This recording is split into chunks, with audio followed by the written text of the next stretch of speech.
ప్రభువు నామానికి స్తోత్రం. ప్రతిరోజు వినడం ద్వారా ఒక సంవత్సరానికి బైబిల్ చదవడానికి ఈ ఛానల్ సహాయపడుతుంది. Please subscribe and support. హృదయపూర్వక ధన్యవాదాలు. నేటి వేద భాగం సమూయేలు 2వ గ్రంథము 21వ అధ్యాయము.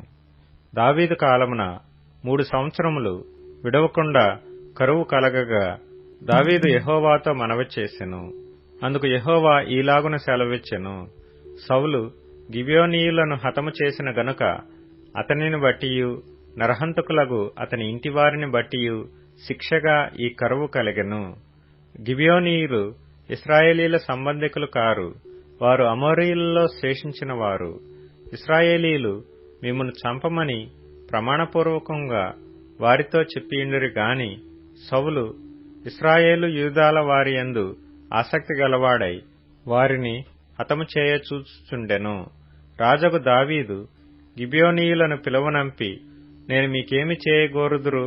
యెహోవా స్వాస్థ్యమును మీరు దీవించినట్లు దోష నివృత్తికై దేనిచేత నేను ప్రాయశ్చిత్తము చేయుదునని వారిని అడుగగా, గిబియోనీయులు సౌలు అతని ఇంటివారును చేసిన దాని నిమిత్తము ప్రాయశ్చిత్తము కలుగుటకై వెండి బంగారులే గాని ఇశ్రాయేలీలలో ఎవరినైనను చంపుటయే గాని మేము కోరుటలేదనిరి. అంతట దావీదు, మీరేమి కోరుదురో దానిని నేను మీకు చేయుదుననగా, వారు మాకు శత్రువులై మమ్మను నాశనము చేయుచు ఇశ్రాయేలీల సరిహద్దులలో ఉండకుండా మేము లయమగునట్లు మాకు హాని చేయనుద్దేశించిన వాని కుమారులలో 7 మాకు అప్పగించుము. యెహోవా ఏర్పరచుకొనిన సౌలు గిబియా పట్టణములో యెహోవా సన్నిధిని మేము వారిని ఉరితీసెదమని రాజుతో మనవి చేయగా, రాజు, నేను వారిని అప్పగించెదనెను. తానును సౌలు కుమారుడగు యోనాతానును యెహోవా నామమును బట్టి ప్రమాణము చేసియున్న హేతువు చేత రాజు సౌలు కుమారుడగు యోనాతానునకు పుట్టిన మెఫీబోషెతును అప్పగింపక, అయ్యా కుమార్తెయగు రిస్పా సౌలునకు కనిన 2 కుమారులగు అర్మోనిని మెఫీబోషెతును, సౌలు కుమార్తెయగు మెరాబు మెహోలతీయుడగు బర్జిలయ కుమారుడైన అద్రియేలునకు కనిన 5 కుమారులను పట్టుకొని గిబియోనీయులకు అప్పగించెను. వారు ఈ 7 తీసుకొని పోయి కొండమీద యెహోవా సన్నిధిని ఉరితీసిరి. ఆ 7 ఏకరీతినే చంపబడిరి. కోతకాలమున యవలకోత యారంభమందు వారు మరణమైరి.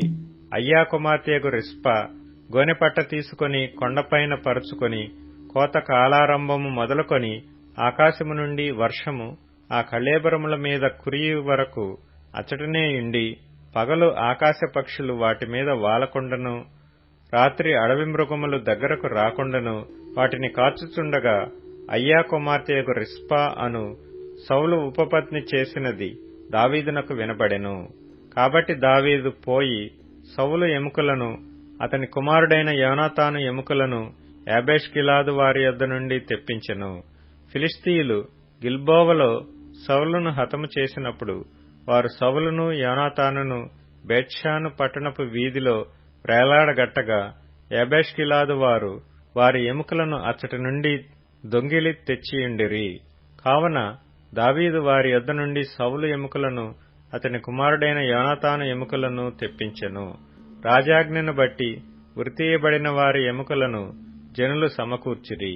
సౌలు ఎముకలను అతని కుమారుడైన యోనాతాను ఎముకలను బెన్యామీనీయుల దేశమునకు చేరిన సేలాలోనున్న సౌలు తండ్రియగు కీషు సమాధియందు పాతిపెట్టిరి. రాజు ఇలాగ చేసిన తరువాత దేశము కొరకు చేయబడిన విజ్ఞాపనమును దేవుడు అంగీకరించెను. ఫిలిష్తీయులకును ఇశ్రాయేలీలకును యుద్ధము మరలా జరుగగా దావీదు తన సేవకులతో కూడా దిగిపోయి ఫిలిష్తీయులతో యుద్ధము చేయనప్పుడు అతడు సొమ్మసిల్లెను. అప్పుడు రెఫాయీయుల సంతతివాడగు ఇష్బి బెనోబా అను ఒకడు ఉండెను. అతడు ధరించియున్న ఖడ్గము క్రొత్తది, వాని ఈటె 300 తులముల ఎత్తు ఇత్తడి గలది. నేను దావీదును చంపెదనని అతడు చెప్పియుండెను. సెరూయా కుమారుడైన అబీషై రాజును ఆదుకొని ఆ ఫిలిష్తీయును కొట్టి చంపెను. దావీదు జనులు దీని చూచి, ఇశ్రాయేలీలకు దీపమగు నీవు ఆరిపోకుండునట్లు నీవు ఇక మీదట మాతో కూడా యుద్ధమునకు రావద్దని అతని చేత ప్రమాణము చేయించిరి. అటు తర్వాత ఫిలిష్తీయులతో గోబు దగ్గర మరలా యుద్ధము జరగగా హుషాతీయుడైన సిబ్బెకై రెఫాయీయుల సంతతి వాడగు సఫును చంపెను. తరువాత గోబు దగ్గర ఫిలిష్తీయులతో ఇంకొకసారి యుద్ధము జరగగా అక్కడ బెత్లెహేమీయుడైన యహరేయోరెగీము ఎల్హానాను గిత్తీయుడైన గొల్యాతు సహోదరుని చంపెను. వాని ఈటె కర్ర నేతగాని దోనె అంత గొప్పది. ఇంకొక యుద్ధము గాతు దగ్గర జరిగెను. అక్కడ మంచి ఎత్తరి ఒకడుండెను. ఒక్కొక్క చేతికి 6 వ్రేళ్లును 24 వ్రేళ్లు అతనికుండెను. అతడు రెఫాయీయుల సంతతి వాడు. అతడు ఇశ్రాయేలీయులను తిరస్కరించుచుండగా దావీదు సహోదరుడైన షిమ్యాకు పుట్టిన యోనాతాను అతనిని చంపెను. ఈ నలుగురును గాతులోనున్న రెఫాయీయుల సంతతి వారై దావీదు వలనను అతని సేవకుల వలనను హతులైరి. సమూయేలు 2వ గ్రంథము 22వ అధ్యాయము. యెహోవా తన్ను సౌలు చేతిలో నుండియు తన శత్రువులందరి చేతిలో నుండియు తప్పించిన దినమున దావీదు ఈ గీత వాక్యములను చెప్పి యెహోవాను స్తోత్రించెను. అతడిట్లనెను: యెహోవా నా శైలము, నా కోట, నా రక్షకుడు, నా దుర్గము, నేను ఆయనను ఆశ్రయించుదును. నా కేడెము, నా రక్షణ శృంగము, నా ఉన్నత దుర్గము, నా ఆశ్రయస్థానము. ఆయనే నాకు రక్షకుడు. బలాత్కారుల నుండి నన్ను రక్షించువాడవు నీవే. కీర్తనీయుడైన యెహోవాకు నేను మొర్రపెట్టితిని. నా శత్రువుల చేతిలో నుండి ఆయన నన్ను రక్షించెను. మృత్యువు యొక్క అలలు నన్ను చుట్టుకొనగను. వరద పొర్లు వలె భక్తిహీనులు నా మీదికి వచ్చి నన్ను బెదిరించగను. పాతాళ పాశములు నన్ను అరికట్టగను. మరణపు ఉరులు నన్ను ఆవరించగను. నా శ్రమలో నేను యెహోవాకు మొర్రపెట్టితిని. నా దేవుని ప్రార్థన చేసితిని. ఆయన తన ఆలయములో ఆలకించి నా ప్రార్థన అంగీకరించెను. నా మొర్ర ఆయన చెవులలో చొచ్చెను. అప్పుడు భూమి కంపించి అదిరెను. పరమండలపు పునాదులు వణికెను. ఆయన కోపింపగా అవి కంపించెను. ఆయన నాసికారంధ్రములలో నుండి పొగ పుట్టెను. ఆయన నోట నుండి అగ్ని వచ్చి దహించెను. నిప్పు కణములను రాజబెట్టెను. మేఘములను వంచి ఆయన వచ్చెను. ఆయన పాదముల క్రింద గడాంధకారము కమ్మియుండెను. కెరూబు మీద ఎక్కి ఆయన ఎగిరి వచ్చెను. గాలి రెక్కల మీద ప్రత్యక్షమాయెను. గుడారము వలె అంధకారము తన చుట్టూ వ్యాపింపచేసెను. నీటి మబ్బుల సముదాయములను, ఆకాశపు దట్టపు మేఘములను వ్యాపింపచేసెను. ఆయన సన్నిధి కాంతిలో నుండి నిప్పు కణములు పుట్టెను. యెహోవా ఆకాశమందు గర్జించెను. సర్వోన్నతుడు ఉరుము ధ్వని పుట్టించెను. తన బాణములను ప్రయోగించి శత్రువులను చెదరగొట్టెను. మెరుపులను ప్రయోగించి వారిని తరిమివేసెను. యెహోవా గద్దింపునకు తన నాసికారంధ్రముల శ్వాసము వడిగా విడువగా ఆయన గద్దింపునకు ప్రవాహముల అడుగు భాగములు కనబడెను. భూమి పునాదులు బయలుపడెను. ఉన్నత స్థలముల నుండి చెయ్యి చాపి ఆయన నన్ను పట్టుకొనెను. నన్ను పట్టుకొని మహాజలరాశులలో నుండి తీసెను. బలవంతులకు పగవారు, నన్ను ద్వేషించువారు నాకంటే బలిష్ఠులై ఉండగా వారి వశము నుండి ఆయన నన్ను రక్షించెను. ఆపత్కాలమందు వారు నా మీదికి రాగా యెహోవా నన్ను ఆదుకొనెను. విశాలమైన స్థలమునకు నన్ను తోడుకొని వచ్చెను. నేను ఆయనకు ఇష్టుడను గనుక ఆయన నన్ను తప్పించెను. నా నీతిని బట్టి ఆయన నాకు ప్రతిఫలమిచ్చెను. నా నిర్దోషత్వమును బట్టియే నాకు ప్రతిఫలమిచ్చెను. యెహోవా మార్గములను నేను అనుసరించుచున్నాను. భక్తిహీనుడనై నా దేవుని విడిచినవాడను కాను. ఆయన న్యాయవిధులనన్నిటినీ నేను లక్ష్యపెట్టుచున్నాను. ఆయన కట్టడలను త్రోసివేసిన వాడను కాను. దోషక్రియలు నేను చేయనొల్లకుంటిని. ఆయన దృష్టికి యథార్థుడనైతిని. కావున నేను నిర్దోషినై ఇండుట యెహోవా చూచెను. తన దృష్టికి కనబడిన నా చేతుల నిర్దోషత్వమును బట్టి నాకు ప్రతిఫలమిచ్చెను. దయగలవారి ఎడల నీవు దయ చూపించుదువు.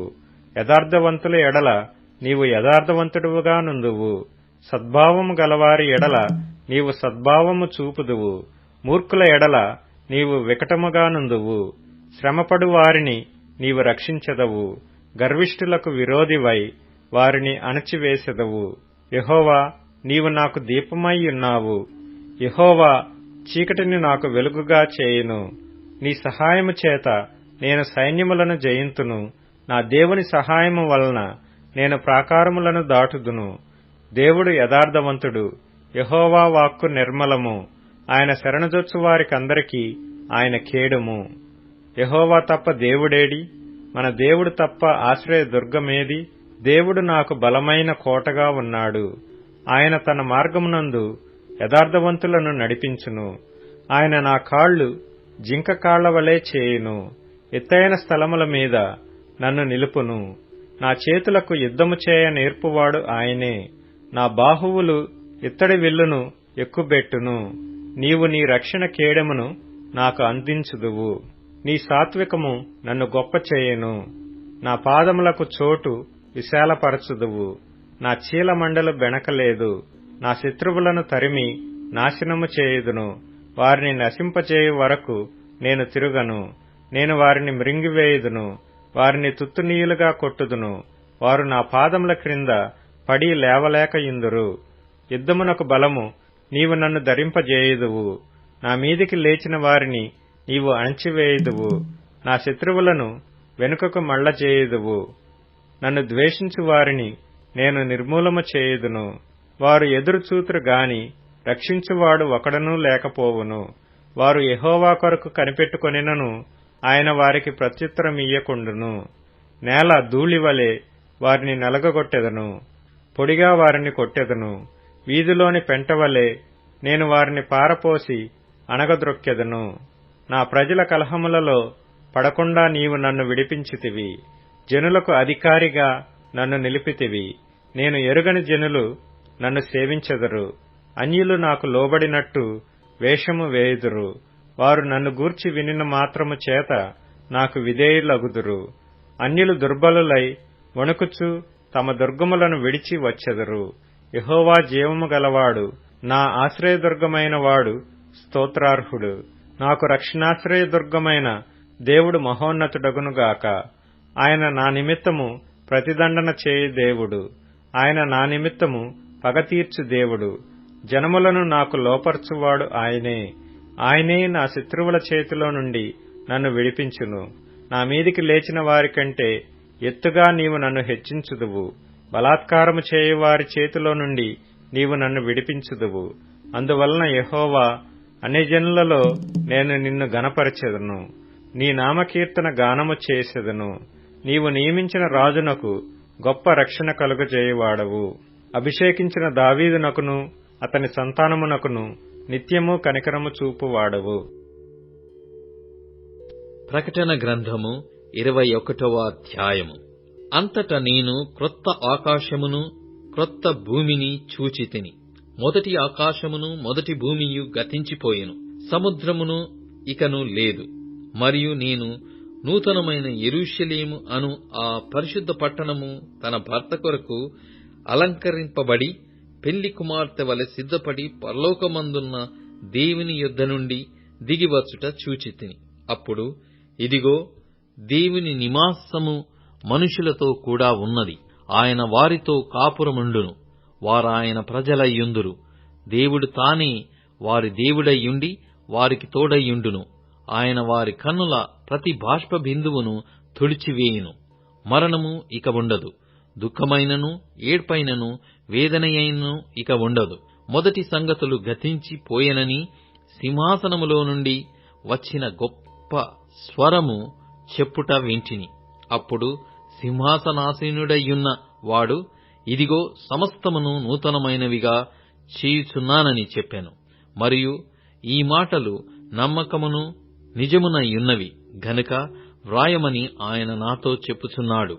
మరియు ఆయన నాతో ఇట్లనెను, సమాప్తమైనవి నేనే, అల్ఫయు ఒమేగయు, అనగా ఆదియు అంతమునయ్యున్నవాడను. దప్పిగొను వానికి జీవము గల బుగ్గలోని జలమును నేను ఉచితముగా అనుగ్రహింతును. జయించువాడు వీటిని స్వతంత్రించుకొనును. నేనతనికి దేవుడనయ్యుందును, అతడు నాకు కుమారుడయ్యుండును. పిరికివారును అవిశ్వాసులను అసహ్యులను నరహంతకులను, వ్యభిచారులను, మాంత్రికులను,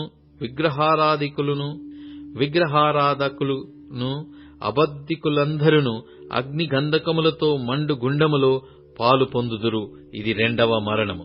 అంతటా ఆ కడపటి 7 తెగుళ్లతో నిండిన 7 పాత్రలను పట్టుకొనియున్న 7 దేవదూతలలో ఒకడు వచ్చి, ఇటు రమ్ము, పెళ్లి కుమార్తెను అనగా గొర్రెపిల్ల యొక్క భార్యను నీకు చూపెదనని నాతో చెప్పి, ఆత్మవశుడనైయున్న నన్ను ఎత్తైన గొప్ప పర్వతము మీదికి కొనిపోయి, యెరూషలేము అను పరిశుద్ధ పట్టణము దేవుని మహిమగలదై పరలోకమందున్న దేవుని యొద్ద నుండి దిగివచ్చుట నాకు చూపెను. దాని యందలి వెలుగు దగదగ మెరియు సూర్యకాంతము వంటి అమూల్యమైన రత్నమును పోలియున్నది. ఆ పట్టణమునకు ఎత్తైన గొప్ప ప్రాకారమును 12 గుమ్మములను ఉండెను. ఆ గుమ్మముల యొద్ద 12 దేవదూతలుండిరి. ఇశ్రాయేలీయుల 12 గోత్రముల నామములు ఆ గుమ్మముల మీద వ్రాయబడి ఉన్నవి. తూర్పు వైపున 3 గుమ్మములు, ఉత్తరపు వైపున 3 గుమ్మములు, దక్షిణపు వైపున 3 గుమ్మములు, పశ్చిమపు వైపున 3 గుమ్మములున్నవి. ఆ పట్టణపు ప్రాకారము 12 పునాదులు గలది. ఆ పునాదుల పైన గొర్రెపిల్ల యొక్క 12 అపోస్తలుల 12 పేర్లు కనబడుచున్నవి. ఆ పట్టణమును, దాని గుమ్మములను, ప్రాకారమును కొలుసుటకై నాతో మాటలాడు వాని యొద్ద బంగారు కొలకర్ర యుండెను. ఆ పట్టణము చచ్చవకమైనది. దాని పొడుగు దాని వెడల్పుతో సమానము. అతడు ఆ కొలకర్రతో పట్టణమును కొలవగా దాని కొలత 780 కోసులైనది. దాని పొడుగును, ఎత్తును, వెడల్పును సమానముగా ఉన్నది. మరియు అతడు ప్రాకారమును కొలవగా అది మనిషిని కొలత చొప్పున 144 మూరలైనది. ఆ కొలత దూత కొలతయే. ఆ పట్టణపు ప్రాకారము సూర్యకాంతములతో కట్టబడెను. పట్టణము స్వచ్ఛమగు స్ఫటికముతో సమానమైన శుద్ధ సువర్ణముగా ఉన్నది. ఆ పట్టణపు ప్రాకారపు పునాదులు అమూల్యమైన నానా విధ రత్నములతో అలంకరింపబడియుండెను. మొదటి పునాది సూర్యకాంతపు రాయి, రెండవది నీలము, మూడవది యమునా రాయి, నాలుగవది పచ్చ, ఐదవది వైఢూర్యము, ఆరవది కెంపు, ఏడవది సువర్ణ రత్నము, ఎనిమిదవది గోమేదికము, తొమ్మిదవది పుష్యరాగము, 10వది సువర్ణల శునీయము, 11వది పద్మరాగము, 12వది సుగంధము. దాని 12 గుమ్మములు 12 ముత్యములు, ఒక్కొక్క గుమ్మము ఒక్కొక్క ముత్యముతో కట్టబడి ఉన్నది. పట్టణపు రాజవీధి శుద్ధ సువర్ణమయమై స్వచ్ఛమైన స్ఫటికమును పోలినియున్నది. దానిలో ఏ దేవాలయమును నాకు కనబడలేదు. సర్వాధికారి అయిన దేవుడగు ప్రభువును గొర్రెపిల్లయు దానికి దేవాలయమై ఉన్నారు. ఆ పట్టణములో ప్రకాశించుటకై సూర్యుడైనను చంద్రుడైనను దానికక్కరలేదు. దేవుని మహిమయే దానిలో ప్రకాశించుచున్నది. గొర్రెపిల్లయే దానికి దీపము. జనములు దాని వెలుగునందు సంచరింతురు. భూరాజులు తమ మహిమను దానిలోనికి తీసుకొని వత్తురు. అక్కడ రాత్రి లేనందున దాని గుమ్మములు పగటివేళ ఏమాత్రమును వేయబడవు. జనములు తమ మహిమను ఘనతను దానిలోనికి తీసుకుని వచ్చెదరు. గొర్రెపిల్ల యొక్క జీవ గ్రంథమందు వ్రాయబడిన వారే దానిలో ప్రవేశింతురు గాని నిషిద్ధమైన ఏదైనను, అసహ్యమైన దానిని, అబద్ధమైన దానిని జరిగించువాడైనను దానిలోనికి ప్రవేశింపనే ప్రవేశింపడు. ప్రకటన గ్రంథము 22వ అధ్యాయము. మరియు స్ఫటికము వలె మెరయునట్టి జీవజలముల నది దేవుని యొక్కయు గొర్రెపిల్ల యొక్కయు సింహాసనమునొద్ద నుండి ఆ పట్టణపు రాజవీధుల మధ్యను ప్రవహించుట ఆ దూత నాకు చూపెను. ఆ నది యొక్క ఈవలను ఆవలను జీవవృక్షముండెను. అది నెల నెలకు ఫలించుచు 12 కాపులు కాయును. ఆ వృక్షము యొక్క ఆకులు జనములను స్వస్థపరచుటకై వినియోగించును. ఇక మీదట శాపగ్రస్తమైనదేదియు దానిలో ఉండదు. దేవుని యొక్కయు గొర్రెపిల్ల యొక్కయు సింహాసనము దానిలో ఉండును. ఆయన దాసులు ఆయనను సేవించుచు ఆయన ముఖదర్శనము చేయుచుందురు. ఆయన నామము వారి నొసల్లయందుండును. రాత్రి ఇక ఎన్నెన్నడును ఉండదు. దీపకాంతి అయినను సూర్యకాంతి అయినను వారికక్కరలేదు. దేవుడైన ప్రభువే వారి మీద ప్రకాశించును. వారు యుగ యుగములు రాజ్యము చేయుదురు. మరియు ఆ దూత ఇలాగు నాతో చెప్పెను, ఈ మాటలు నమ్మకములను సత్యములునైయున్నవి. ప్రవక్తల ఆత్మలకు దేవుడగు ప్రభు త్వరలో సంభవింపవలసిన వాటిని తన దాసులకు చూపుటకై తన దూతను పంపెను. ఇదిగో, నేను త్వరగా వచ్చుచున్నాను. ఈ గ్రంథములోని ప్రవచన వాక్యములను గైకొనువాడు ధన్యుడు. యోహానను నేను ఈ సంగతులను వినినవాడను చూచినవాడను. నేను విని చూచినప్పుడు వాటిని నాకు చూపుచున్న దూత పాదముల ఎదుట నమస్కారము చేయుటకు సాగిలపడగా అతడు, వద్దు సుమి, నేను నీతోనూ ప్రవక్తలైన నీ సహోదరులతోనూ ఈ గ్రంథమందున్న వాక్యములను గైకొని వారితోనూ సహదాసుడను. దేవునికి నమస్కారము చేయుమని చెప్పెను. మరియు అతడు నాతో ఇలాగు చెప్పెను, ఈ గ్రంథమందున్న ప్రవచన వాక్యములకు ముద్ర వేయవలదు. కాలము సమీపమయ్యున్నది. అన్యాయము చేయువాడు ఇంకనూ అన్యాయమే చేయనిమ్ము. అపవిత్రుడైన వాడు ఇంకనూ అపవిత్రుడుగానే యుండనిమ్ము. నీతిమంతుడు ఇంకనూ నీతిమంతుడుగానే యుండనిమ్ము. పరిశుద్ధుడు ఇంకనూ పరిశుద్ధుడుగానే యుండనిమ్ము. ఇదిగో, త్వరగా వచ్చుచున్నాను. వాని క్రియ చొప్పున ప్రతివానికిచ్చుటకు నేను సిద్ధపరిచిన జీతము నా యొద్ద ఉన్నది. నేనే అల్ఫాయు ఒమేగయు, మొదటివాడను కనపడివాడను, ఆదియు అంతమునయ్యున్నాను. జీవ వృక్షమునకు హక్కు గలవారై గుమ్మముల గుండా ఆ పట్టణము లోనికి ప్రవేశించున్నట్లు తమ వస్త్రములు ఉదుకుకొనువారు ధన్యులు. కుక్కలును మాంత్రికులను వ్యభిచారులను నరహంతకులను విగ్రహారాధకులను అబద్ధమును ప్రేమించి జరిగించు ప్రతివాడును వెలుపటనుందురు. సంఘముల కోసము ఈ సంగతులను గూర్చి మీకు సాక్ష్యమిచ్చుటకు యేసు అను నేను నా దూతను పంపియున్నాను. నేను దావీదు వేరు చిగురును సంతానమును ప్రకాశమానమైన వేకువ చుక్కనై ఉన్నాను. ఆత్మయు పెళ్లి కుమార్తెయు రమ్ము అని చెప్పుచున్నారు. వినువాడును రమ్ము అని చెప్పవలెను. దప్పిగొనిన వానిని రానిమ్ము. ఇచ్చయించు వానిని జీవజలమును ఉచితముగా పుచ్చుకొననిమ్ము. ఈ గ్రంథమందున్న ప్రవచన వాక్యములను విను ప్రతి వానికి నేను సాక్ష్యమిచ్చున్నది ఏమనగా, ఎవడైనను వీటితో మరి ఏదైనను కలిపిన ఎడల ఈ గ్రంథములో వ్రాయబడిన తెగుళ్లు దేవుడు వానికి కలగజేయును. ఎవడైనను ఈ ప్రవచన గ్రంథమందున్న వాక్యములలో ఏదైనను తీసివేసిన ఎడల దేవుడు ఈ గ్రంథములో వ్రాయబడిన జీవవృక్షములోను పరిశుద్ధ పట్టణములోను వానికి పాలు లేకుండా చేయును. ఈ సంగతులను గూర్చి సాక్ష్యమిచ్చువాడు అవును, త్వరగా వచ్చుచున్నానని చెప్పుచున్నాడు. ఆమేన్. ప్రభువైన యేసు రమ్ము. ప్రభువైన యేసు కృప పరిశుద్ధులకు తోడయ్యుండును గాక. ఆమేన్. కీర్తనల గ్రంథం 144వ కీర్తన. నాకు ఆశ్రయ దుర్గమగు యెహోవా సన్నుతింపబడునుగాక. ఆయన నా చేతులకు యుద్ధమును నా వ్రేళ్లకు పోరాటమును నేర్పువాడైయున్నాడు. ఆయన నాకు కృపానిధి, నా కోట, నా దుర్గము, నన్ను తప్పించువాడు, నా కీడెము, నేనాశ్రయించువాడు. ఆయన నా జనులను నాకు లోపర్చువాడైయున్నాడు. యెహోవా, నీవు నరులను లక్ష్యపెట్టుటకు వారు ఏపాటివారు? నీవు వారిని ఎన్నిక చేయుటకు మనుషులు ఏపాటివారు? నరులు వట్టి ఊపిరిని పోలియున్నారు. వారి దినములు దాటిపోవు నీడవలెనున్నవి. యెహోవా, నీ ఆకాశమును వంచి దిగిరమ్ము. పర్వతములు పొగరాజునట్లు నీవు వాటిని ముట్టుము. మెరుపులు మెరిపించి వారిని చెదరగొట్టుము. నీ బాణములు వేసి వారిని ఓడగొట్టుము. పైనుండి నీ చెయ్యి చాచి నన్ను తప్పింపుము. మహాజలములలో నుండి, అన్యుల చేతిలో నుండి నన్ను విడిపింపుము. వారి నోరు వట్టి మాటలాడుచున్నది. వారి కుడి చెయ్యి అబద్ధముతో కూడియున్నది. దేవా, నిన్ను గూర్చి నేనొక క్రొత్త కీర్తన పాడెదను. 10 తంతుల సితారాతో నిన్ను కీర్తించెదను. నీవే రాజులకు విజయము దయచేయువాడవు. దుష్టుల ఖడ్గము నుండి నీవు నీ సేవకుడైన దావీదును తప్పించువాడవు.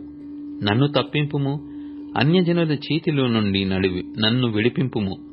వారి నోరు వట్టి మాటలాడుచున్నది, వారి కుడిచెయ్యి అబద్ధముతో కూడియున్నది. మా కుమారులు తమ యవన కాలమందు ఎదిగిన మొక్కల వలె ఉన్నారు. మా కుమార్తెలు నగరునకై చెక్కిన మూల కంబముల వలె ఉన్నారు. మా కొట్లు నింపబడి పలు విధములైన ద్రవ్యములకు నిధులుగా ఉన్నవి. మా గొర్రెలు 1000 కొలదిగాను 10,000 కొలదిగాను మా గడ్డి బీళ్లలో పిల్లలు చేయుచున్నవి. మా ఎడ్లు గొప్ప బరువులు మోయగలవి. మా వీధులలో చొరబడుట అయినను ఉరుకులెత్తుట అయినను లేదు. వాటిలో శ్రమగల వారి మొర్ర వినబడుట అయినను లేదు. ఇట్టి స్థితి గలవారు ధన్యులు.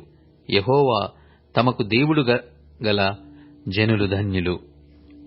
ఇప్పుడు tune in, Spotify, Amazon music మరియు యూట్యూబ్ మ్యూజిక్ లో కూడా అందుబాటులో ఉంది. Please follow us.